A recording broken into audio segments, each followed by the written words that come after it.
Hello, everyone, and welcome back to CRATV, where we talk about politics, policy, and people, all from a conservative perspective, right here in the great state of California.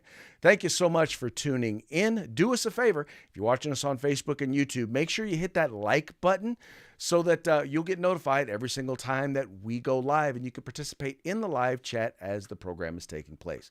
Now, for those of you who do not remember, the California Republican Assembly is the largest, and the fastest growing conservative grassroots organization in the state of California. We're working to help elect conservatives, movement conservatives, to offices from school board all the way up to President of the United States. Now, here's the thing, folks. In order to do that, we need your help. We are a membership organization, so we need you to join today.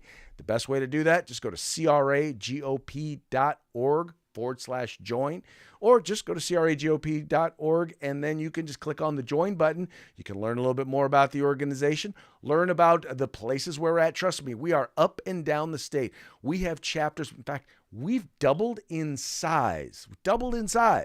Or I'm sorry, let me clarify, tripled in size in just the last few years, because people are that hungry for conservative values. And we have chapters up and down the state of California.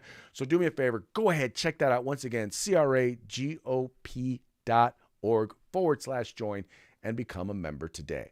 Now, like I told you, we're here and we're about helping to elect movement conservatives, people who are interested in things like limited government, the Second Amendment, protecting innocent life, traditional values. All of those things are all things that make the California Republican Assembly what is, quite frankly, made our country great.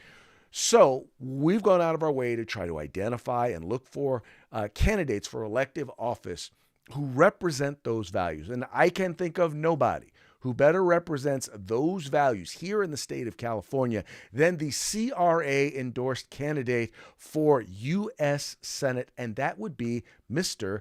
Eric Early. Eric, welcome to the program. Great being with you, Craig. Excellent, sir. Excellent.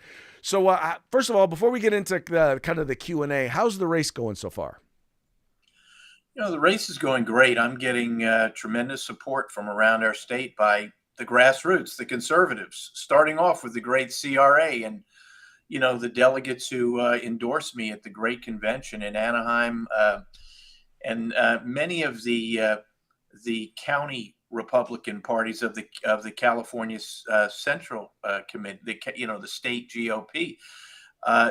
They are conservative and they're supporting me, unlike the folks at the top of the California Republican Party. That's a bit of a different story, but we're talking all over the state, getting great support, great endorsements, and raising money as best we can.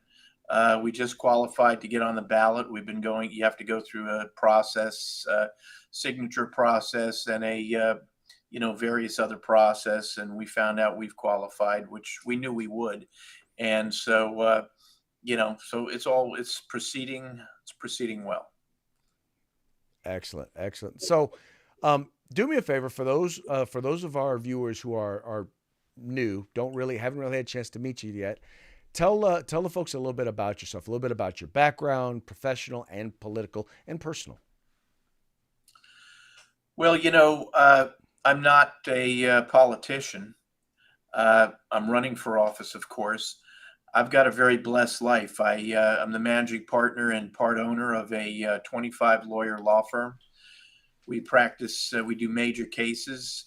We represent great clients all around the state of California and all around the nation. And I'm married to a registered nurse, and we have 4 kids. We have 3 dogs. We have a cat. We have lots of chickens and ducks, and we have a couple turtles. And so, my wife and I, we have a blessed life. We don't need politics in our life. And so, I'm often asked, well, what the heck are you doing this for, Eric? And it's pretty basic for me and for my wife. And I say my wife because, when your partner, your wife, it's usually much harder on them than the candidate, because I love talking to people, meeting people, and things pretty much roll off my back, the tax you get in politics. But, my wife, who cares about me a great deal and wants to protect me a lot, it's harder on the spouses, frankly, to deal with this stuff. But at the end of the day, we do this because we love this country. And we know that our great country is under attack, both internally and from abroad. So that's why we do this. That's a little bit about me. I've run in races before. I've been in this sort of for the long haul because as a conservative in California, everybody who's watching this understands that we're up against it in this state.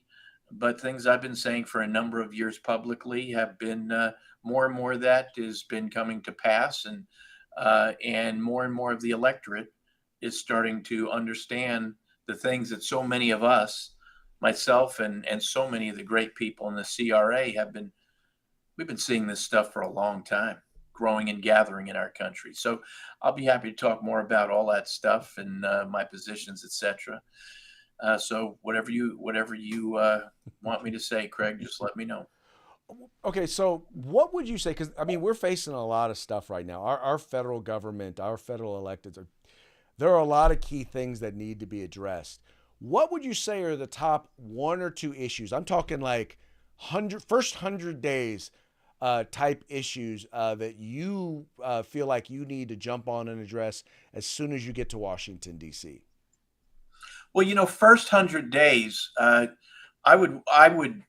The border is out of control, and I would support and align myself with anybody in the Senate and any president and anybody in government that would agree to send our military to the southern border to stop the invasion, to stop the invasion of illegal immigrants, to stop the invasion of fentanyl, and to stop the cartels. Frankly, we got to get control of our southern border. That's a big deal. First 100 days.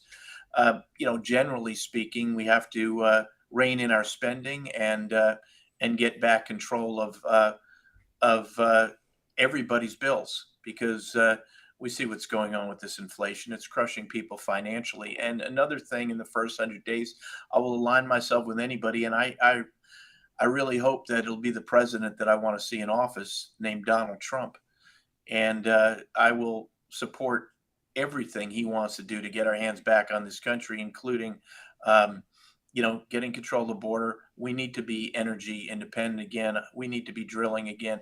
We need executive orders right out of the box, which the president, the president that I support, Donald Trump, would do to get back control and get rid of so much of the far left Marxist type things that the Biden administration and his handlers have put in place in the last 4 years have been devastating. And so those kind of things. But, I will also be happy to talk about what I believe are the existential threats to our country and sort of what differentiates me from, frankly, anybody running in this race, whether they call themselves Democrat or Republican. Well, I think you kind of beat me to the punch. We do face a number of existential threats. You mentioned neo-Marxism. You mentioned cultural Marxism, and once again, some of the issues that we're facing, they're so intertwined because there's a common theme or thread behind those who are implementing these policies that are pushing our country in the wrong direction. Tell me a little bit about what you see as those existential threats, where you believe that they're coming from, and how you plan to address them. Well, there are several existential threats we're facing as a nation right now. There's, of course, the nation's debt, between 33 and 34 trillion dollars. We have to deal with it. And nobody's dealt with it, frankly, in years because it's so hard to deal with. It's easy for politicians to throw money around, money we don't have. It's very difficult to start doing the cuts that are going to be needed, and really across the board, except for the military, in my mind. That's going to, it won't be popular politically. So you've got the national debt. You've got communist China. Communist China is an existential threat to this nation. And I firmly believe, and I will align myself with anybody in the U.S. Senate that wants to work with me on this. And unfortunately, even though there's 100 senators in the U.S. Senate, I think there's very few that I would that would align themselves with me, and that I would want to align myself with. Even among the Republicans, there's not that many that share many of my beliefs. But when it comes to communist China, I know there's a few, and in the Senate, but I believe, just like Ronald Reagan so many years ago declared the Soviet Union the evil empire, we as a nation have to declare communist China the evil empire, and we have to start. And it's going to be very difficult splitting off this relationship between the two countries. They, through their deception, they're masters at deception. And I recommend the book, The 100-Year Marathon, by a guy named Michael Pillsbury, who talks about all about the how the Chinese are all about deceiving us and deceiving the Western nations. Uh, we have to start decoupling from communist China. They've started a Cold War against us many years ago. They're undermining us on a daily basis through elite capture. They own so many of the elected and unelected powerful people in this country by virtue of the money that they have put in, and every other way they manage to take ownership and compromise elected officials. And we need to stop what they're doing. So that's another existential threat to this nation. Uh, Another existential threat to this nation is the takeover of our children's brains in schools. The far left, for years, knew about the power of education, or rather indoctrination, because that's what they believe in: indoctrination, not education. And they have taken over, certainly in the blue states, even in some of the red states, the minds of our children. There's been a full court indoctrination press going on. It started in the colleges, universities. Now it's gone all the way down to now it's gone all the way down, starting in kindergarten. And there should be no question, no question in anybody's mind where these brainwashed far left zombies, frankly, and that's what they are. They're zombies. It's like Night of the Living Dead out there. And where they've come from with all of these outrageous policies that defy logic, that defy common sense, that defy reason, and everything else, that are being used to take down our nation. And they've come out of the indoctrination camps, and they've populated the government, and they've every all the major institutions in government, the long march through the institutions. They've populated so many of the non-government entities and institutions, from the schools, which are many of which are government, to the media, to the election offices, to so many other places. And so we have to get our hands on our kids' education. And this other side, this far left, has been and will fight tooth and nail with every tool in their arsenal to prevent us from doing that.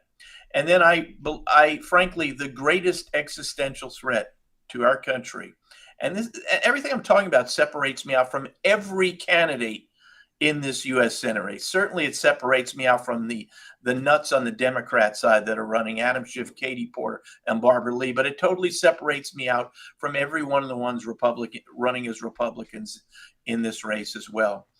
The greatest existential threat that I see to our country right now are the ones leading the domestic suicide of our nation.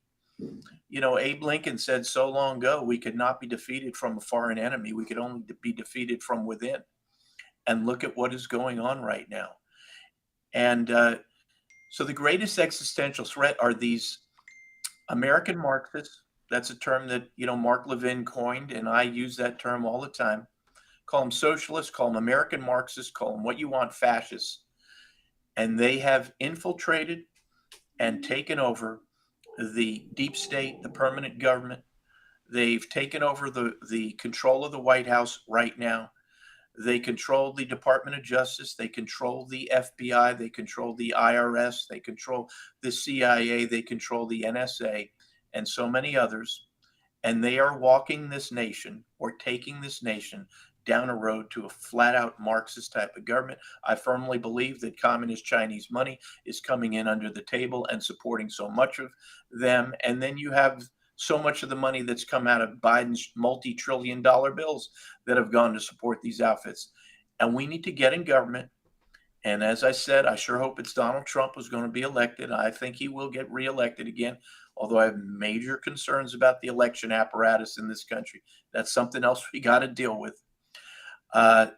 And President Trump's going to need people in the Senate, allies in the Senate, who will help him do what is needed to to really to really wrest control of our country from these domestic enemies who are everywhere. And that to me is the existential threat of our day. It's the domestic enemies. And when you are elected, you are sworn to protect our nation from our nation's enemies, foreign and domestic. And what's remarkable about this day and age we're living in is that these American Marxists, who are flat out domestic enemies, who are everywhere, have managed to turn the tables thanks to their control of the brainwashing apparatus in this country, the vast majority of the mainstream media. And they've turned people like us, patriots, people who love our country, who revere our Constitution, who support law and order, who support our police, who support our military. And they have managed to turn us into supposedly the domestic enemies. And we've got to get hold of that definition of domestic enemy again, because there is no doubt that it is those American Marxists who are leading us towards a Marxist form of government.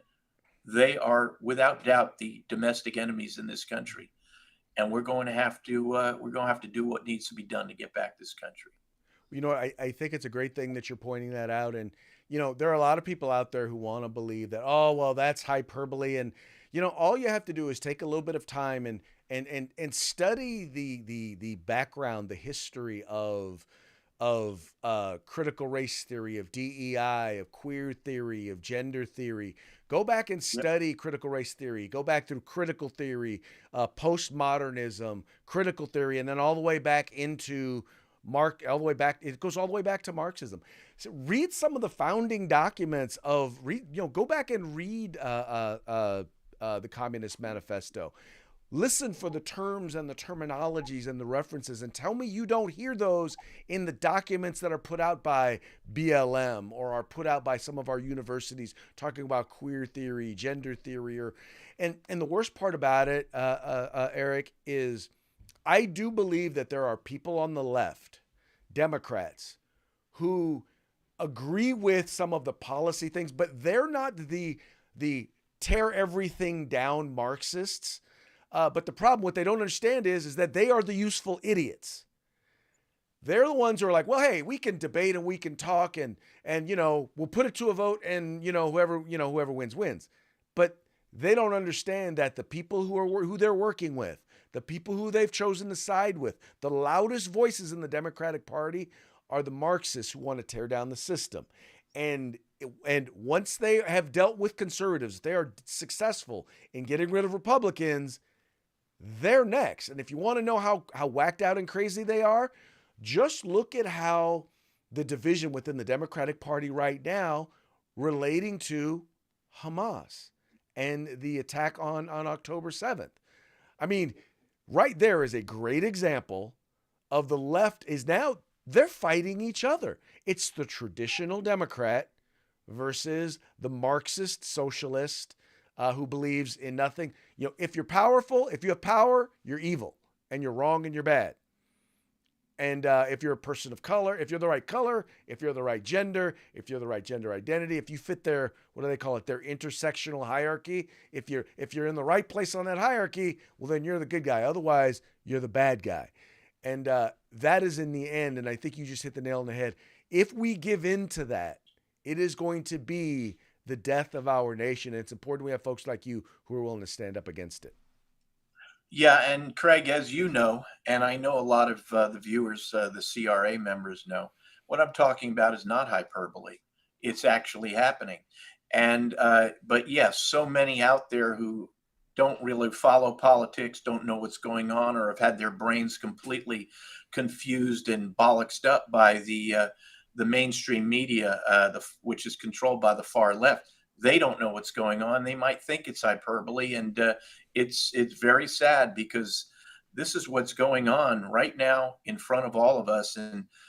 And like you said, I read so much of the books, past and present, about so much of this stuff. And when it comes to critical race theory, um, I led the lawsuit, the first lawsuit ever brought in this nation against critical race theory, and I could tell you all about that. And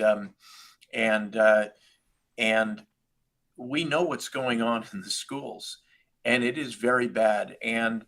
Um, and yes, so we are fighting a group, and they're still called Democrats, but as so many of us know, these are not even your Democrats of just a few years ago. The Democrat Party, certainly in the state of California, and certainly in Washington D.C. and several of the blue states, have been taken over has been taken over by the far left. Many of them are admitted socialists, and they're just using this term socialist to cover up for what they really are, which are Marxists. And and they've hijacked the Democrat Party, and they still continue to go by the name Democrat because they know that there are lots of good people in America who've been voting Democrat their whole life, for many years, who would, but for the name Democrat, they would never vote for somebody of the American Socialist Party or the American Communist Party. And they are unwittingly voting in these socialists and these Marxists who are not only, against so much of what we stand for, but they're against what so many of those Democrat voters stand for. So we are really in an existential battle for the future of this country right now. And unfortunately, they have gotten a long head start on the other side. But there's a great awakening going on in this country. And there's no doubt in my mind, and so many of our minds, that the vast majority of Americans are against this far left stuff. They're against the destruction of our law enforcement, destruction of police, this criminalizing culture which puts criminals ahead of the law abiding citizens. They're against, regardless of what party you're from, against having biological males competing in our daughters and in women's sports and changing in their locker rooms. They're against all that kind of stuff. They're against the open borders that have let 7 million and counting come into our country. They're against so much of what we are seeing. They're against the sexualizing of our children that's going on in our schools now, starting at the youngest ages. And so I absolutely believe the vast majority of Americans and even Californians support the things that I talk about all the time, and that so many of us so many conservatives support. But these Marxists are evil on the other side, and they know how to. They're all about lying to the people. They're all about keeping people in the dark. They're all about telling people half truths. They will do anything and everything as part of this Marxist, effort to take over this country. That's what they are all about, and we have to call it out. And unfortunately, yes, there are a lot of people who aren't up to speed on this stuff yet, who might think of this as hyperbole. But people like me want to stop this before the other people might be good people, might look at people like me and what I'm saying is crazy before they wake up one day, and there's no turning back from what they brought us. And I do believe we are going to win this battle of good versus evil in this country, and it is a battle right now. Because, as I say, the vast majority of Americans are against this stuff. There is a great awakening going on, certainly among conservatives in this country, and you know, we want to see this resolved, short of getting into really dire circumstances. And not there's no conservative I know that wants to see this come to blows. We just want to see this far left start ratcheting it down. Exactly. Stop, just stop the madness. But the problem is, Craig, as so many of us also know who watch this stuff, follow it, and have been looking at this for a long time, these these far left on the other side, the more power they get, they just keep going on and on. Yeah. They're like a bunch of crazed hyenas who cannot ratchet things down. And so we'll see where it goes. But they love talking about people like me as MAGA Republicans. Well, you know what? And as I said at the CRA convention where I was endorsed, I'm a proud MAGA Republican. And I don't go by the definition that the guy I call the smiling felon, Joe Biden, uses and the mainstream media uses, where they want to say we're all these violent insurrectionists, right? No. What's a MAGA Republican at the end of the day? We're patriots. We love our country.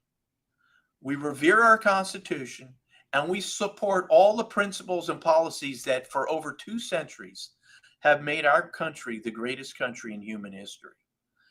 And frankly, the only people fighting for all law-abiding citizens of every race, creed, and color in this country right now are us terrible MAGA Republicans, us conservatives. So this is what I stand for. This is what I fight for. This is what separates me out from every other candidate in this race, regardless of what party name they've got besides them or whatever, what they're calling themselves.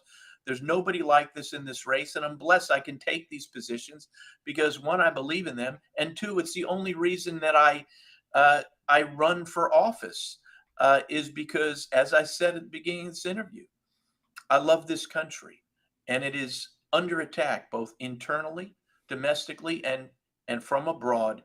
And I don't need the job. Got a great life. Got a really blessed life. The cut and pay I'll take when I become our next U.S. Senator is going to be massive. But in this day and age, we need good people to come out of the private sector, roll up our sleeves, and do what we can to fight for this last best hope for mankind on earth. I don't want to see this nation get thrown into over a century of darkness. And that's exactly where these maniacs on the other side, some of them know what they're doing and they're the real evil ones. And then they got a couple million followers who are just totally clueless idiots. I don't want to see this country taken to where they will take it. And I will say this, and I'll tell you, I'm very optimistic at the end of the day, which is for so many people, it's hard to be optimistic. And so many people, so many great Americans are giving up hope now because we see the lunacy all around us. But I can tell you, Craig, why at the end of the day, I'm optimistic and I'm not a blind optimist. I'll be happy to tell you why. Sure. Go right ahead. Okay. Why are you Okay. a blind? Why are you an optimist? I'm not a blind optimist. I'm an Good. optimist, and I think about all this stuff, and I wouldn't say it if I thought it wasn't true. First of all, the vast majority of Americans support the things in one way, shape, or form that I support, that I'm fighting for. I'm a common sense conservative at the end of the day. President Trump is a common sense conservative at the end of the day. He'll say it. I've heard him say it before. Everything he does is based on common sense. But our nation, we're not the Russians that were rolled by the Bolsheviks in the early 1900s. We are not the Chinese that were rolled by the Maoist forces starting in the 1940s and the 1950s.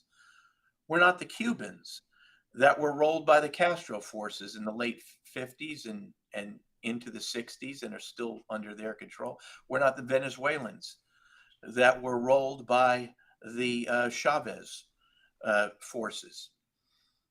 We're certainly not the North Koreans that are under the sway of the little rocket man over there. We're Americans. We're completely different than all of those people. This nation was forged on fighting tyranny. This nation was forged on saving and protecting tens of millions of people around the world from tyranny and from famine and from hardship and from just brutal dictatorships and authoritarian regimes. We're Americans, and we're the last ones that are going to go down to a bunch of fanatic Marxists that we're now dealing with in this country. So I still believe in the ballot box because I run. You know, they say there are three ways to get justice in America: ballot box, jury box, and ammo box. And I still believe in the ballot box, even though it's getting harder and harder to do that given the flat out control of the election apparatus in this country. And I have many things I'd like to do to fix that, frankly. I do believe that Donald Trump's presidential election was stolen. And, you know, it's also just of note, you know, I ran against Adam Schiff for Congress um, in the 2020 election cycle. So in 2018 and 19, I was running against him while he was running the Russia hoax against President Trump, while he then got into that completely bogus impeachment against President Trump. And we had the best campaign that anybody's ever run against Schiff out here. I raised 5 million, $4.5 million to $5 million nationally. I beat 7 or 8 other people in the primary. On primary night, I ended up in the top 2 in that. Became a national campaign because everything Schiff was doing, President Trump at the time. And I have people still coming to me to this day. In fact, I had somebody yesterday who's a pretty well-known guy in conservative circles who are convinced that my election was stolen from me in the Schiff race as well. I know certain computer experts, certain people who are known in in conservative circles for their analysis and review of what happened to President Trump, and they say, Eric, we looked at your race too, and you got totally hosed. So, but at the end of the day, I'm optimistic because we are Americans, and we will stop this takeover from reaching fruition, and we will get this country back in the manner that our founders formed it, and in the manner that and for the reasons why so many generations of great Americans fought and died for this country. And so that's what I believe is going to happen. But I will say this: it's not going to be quick. It's not going to be easy. Uh, it's going to take vigilance, courage, and strength. And we Americans, certainly at least half of this country, and I believe a good deal more than half of this country, possess those characteristics and are starting to see what's going on. And we're not going to give in to a band of Marxists. Not going to happen. So I like to think it'll be by the ballot box. I still believe in the jury box, but I've seen crazy things happen in courts now when it comes to political cases. I hope it doesn't come to the ammo box. I really do hope it doesn't. But with everything that's going on these days, you can't rule out anything. But I tell you, if it comes to the ammo box, the other side, it's not going to be good for them. So let's hope it never gets to that point. Well, I will tell you that I have faith because, as the word says, if my people who are called by my name will humble themselves and pray and turn from their wicked ways, I will hear from heaven, and I will come down and heal their land. And I happen to Well, believe that if God's people stop being complacent, stop being willfully ignorant. And I say willfully ignorant because there are, in many cases, God's people have intentionally not sought out the truth and worked to get the information necessary in order to be not just voters, but informed and engaged voters. And then the last thing is fear. You know well, what? You can't Let have me fear say this. worrying about what people think, worrying about what are people going to think of me if I take this position or that position? You know what? If you stand up and you speak the truth, you're going to find out that there are more people who agree with you than you think. Just because the other side has people who are louder doesn't mean that they are the majority.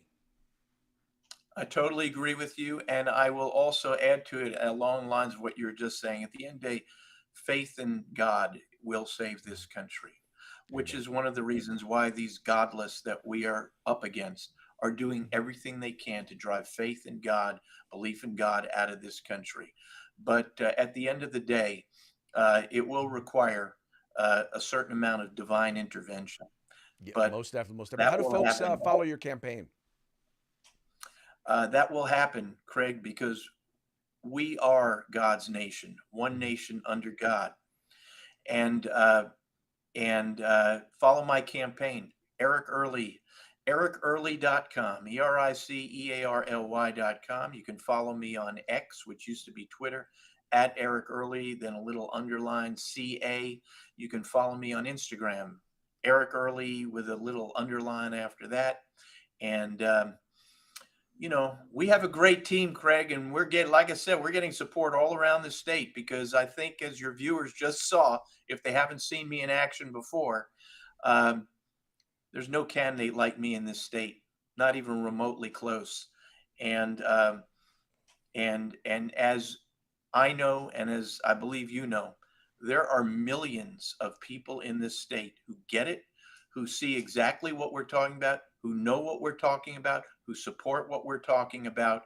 And you just don't hear about those millions because the brainwash artists in the mainstream media, it's always been one of the tactics of Marxists throughout history, is to make it seem like they are in the majority and we're just in this small minority. And we're not. Mhm. So we have to stick together and keep fighting. And everybody must vote. Because I've heard from so many conservatives, they say, why should I bother voting? They're just going to, the elections are rigged. They're going to steal my vote. I'm not going to be part of it. As you heard, I have huge problems with the elections in this country. But you must vote. Everybody must vote. Every Republican must vote.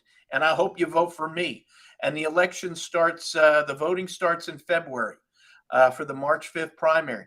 But we can't win this against these evil ones or against when the very people who will vote against them and vote for us have already decided not to vote. I mean, that plays directly into the our enemies, the people we're up against. You all must vote. You all must vote. Then we got to get this stuff back, and then we will do what needs to be done to get the election systems in this country back in place again. Exactly, exactly. Well, thank you so much for coming on. We'll look forward to having you on as election day gets closer. Once again, ladies and gentlemen, Mr. Eric Early. Eric, thanks for coming on, All man. right, Craig, thanks for having me. And folks, press the donation button at ericearly.com. Every little bit helps. Yes, sir. All right, folks. Well, once again, we want to thank you. We appreciate you tuning in. We appreciate you liking and sharing the program. Want to remind you once again, CRA is a membership organization. We need you to become a member today. We need you to help us get Eric Early elected to U.S. Senate. Just go to cragop.org. That's cragop.org. You can either click on the join button there or just go to cragop.org/join. In any case, thank you so much for tuning in. Very much appreciate you. We will holler at you later.